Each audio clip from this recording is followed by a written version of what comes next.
कल देखिए आप लोग को त्रिकोणमिति के बारे में बताया था। उसी आधार पर हम पहला अभ्यास त्रिकोणमिति का पहला अभ्यास वो भी एनसीईआरटी बुक से जो कि हम क्लास में पढ़ाते हैं उसी बुक से आपको सवाल है।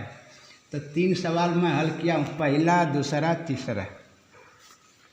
3 के बाद आप पहले 3 ठो समझ लीजिए। सवाल है, देखिए, त्रिभुज ABC में जिसका कोण B समकोण है, AB 24 सेंटीमीटर, AB 24 सेंटीमीटर है, BC 7 सेंटीमीटर है, तो निम्नलिखित का मान ज्ञात करो। माने साइन A कास A पहला सवाल है। दूसरा सवाल है साइन C और कास C। ये सवाल के आधार पर ये जो फिगर बना इसके आधार पर ये आप लोग को 4 मान निकालना है। अब समझिए साइन A, तो पहली चीज़ आपको 2 भुजा दी है 24 और 7, मतलब लंब और आधार। इस आधार पर आप कर्ण पहले तीसरी भुजा ज्ञात करेंगे। तो मालूम है ना, कर्ण का वर्ग बराबर या कर्ण बराबर क्या होता है, कड़ी में आधार का वर्ग धन लंब का वर्ग। तो ये आधार 24 हो गया, लंब हो गया 7। 24 का स्क्वायर 576, 7 का स्क्वायर 49। इसको जोड़िए, कड़ी में 625। इसका वर्गमूल ले लीजिए, 25 आ गया, 25 सेंटीमीटर। मतलब हमारी AC भुजा कितनी हो गई, हम अब लिख देंगे हम 25 सेंटीमीटर। अब आपको रेशियो सब मालूम है, कल का बताए हैं। साइन A, अब A जो है ना, तो आपका ये 7 क्या बनेगा, लंब बनेगा, और 24 क्या बनेगा, आधार, और 25 तो कर्ण ही है। तो साइन A होता है लंब बटे कर्ण, माने 7 बटे 25। अब देखिए कास A आधार बटे कर्ण, आधार बटे कर्ण माने 24 बटे 25। ये हो गया कौन, पहला सवाल है। अब दूसरा में देखिए साइन C है और कास C है। इसमें क्या हो गया, कोण A के बदले C कोण हो गया। अब थोड़ा ध्यान दीजिए, जब C कोण हो गया तो इसके ठीक सामने देखिए 24 सेंटीमीटर की भुजा, ये आपकी लंब हो जाएगी, और 7 क्या हो जाएगा, आधार। कल बताए थे कोण के हिसाब से लंब और आधार बदलता है, लेकिन कोण नहीं बदलता है। अब हिसाब से लिखिए कास साइन C। साइन C क्या होगा, लंब बटे कर्ण, तो लंब हो जाएगा आपका 24, तो 24 बटे 25। इसी तरह से कास C आधार बटे कर्ण, तो 7 बटे 25। ये प्रश्नावली 1 त्रिकोणमिति का जो आपके बुक में प्रश्नावली शुरू वाली है, पहली प्रश्नावली, उसका पहला सवाल है। हो गया ना। अब दूसरा सवाल देखिए, ये सवाल है बुक में आपको लिखा होगा, आकृति 8.13 बुक में होगा, आप लोग पढ़ लीजिएगा। में tan P ऋण काट R का मान ज्ञात कीजिए। ये सवाल है और ये आपको फिगर दिया हुआ है। फिगर में क्या है, ये RQ जो है 5 सेंटीमीटर है, PQ जो है 12 सेंटीमीटर, और ये निकाला गया है।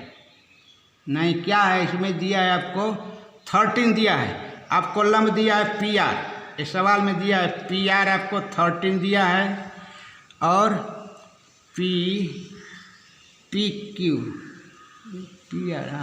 PQ दिया है कितना, 12।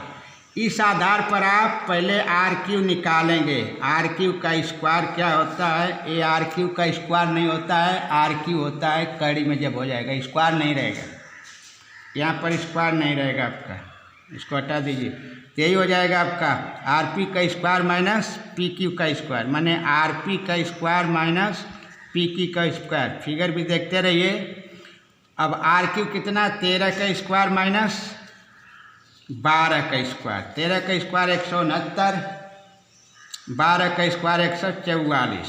169 में से 44 घटाए 25 आएगा, तो PQ बराबर 25 का वर्गमूल 5 है। अब PQ के स्थान पर आप क्या RQ है, PQ नहीं, RQ बराबर 5। ये भुजा आपको जो अज्ञात भुजा थी RQ, ये आपकी 5 आ गई। यहाँ 5 डिनोट करिए, नोट कर दीजिए इसके नीचे। अब आपको तीनों भुजा ज्ञात हो गई। अब आपको मान निकालना है किसका, tan P माइनस काट R। तो tan P देखिए, P ये कोण है आपका, इसके सामने 5 लंब हो गया और 12 आधार, तो क्या हो जाएगा ये आपका tan P 5/12। और दूसरा माइनस काट R, R कोण है तो आपका अब ये लंब बनेगा कौन 5 और 12 क्या बनेगा आधार। तो काट होता है क्या चीज़, आधार बटे लंब, है ना। R देखिए, R के सामने का ये 12 लंब हो गया और 5 क्या हो गया आधार। तो काट क्या होता है, tan का उल्टा आधार बटे लंब, माने 5/12। 5/12 में से 5/12 घटाइए, आपका 0 आंसर आएगा। tan P माइनस काट R का मान क्या आएगा 0। एक क्रम से सवाल है, पहला सवाल हो गया, दूसरा सवाल। अब तीसरा सवाल है, यदि sin A बराबर 3/4 तो cos A और tan A का मान परिकलित कीजिए। sin A का मान दिया है 3/4। अब फिगर कोई बना लीजिए ABC। अब sin A माने A कोण लेंगे हम, तो इसके सामने ये जो भुजा है BC आपका लंब होगा, AC कितना होगा कर्ण।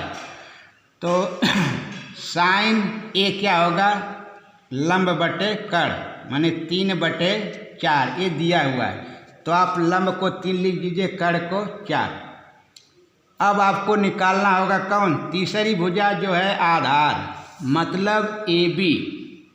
AB क्या होगा, कैसे निकालेंगे, कर्ण का वर्ग ऋण लंब का वर्ग, तो 4 चौके 16, कर्ण का वर्ग 4, AC का मान और BC का मान 3 का वर्ग। ये वर्ग नहीं होता बच्चा, कहीं गलत लिखा गया है, ये सब जब कड़ी लगाएंगे तो यहाँ वर्ग नहीं लिखेंगे, केवल AB लिखेंगे, हमें AB निकालना है। तो 4 चौके 16 हो गया, 3 तिरिके 9 हो गया, 16 में से 9 गया, कड़ी में 7 आ गया, समझ में आया ना।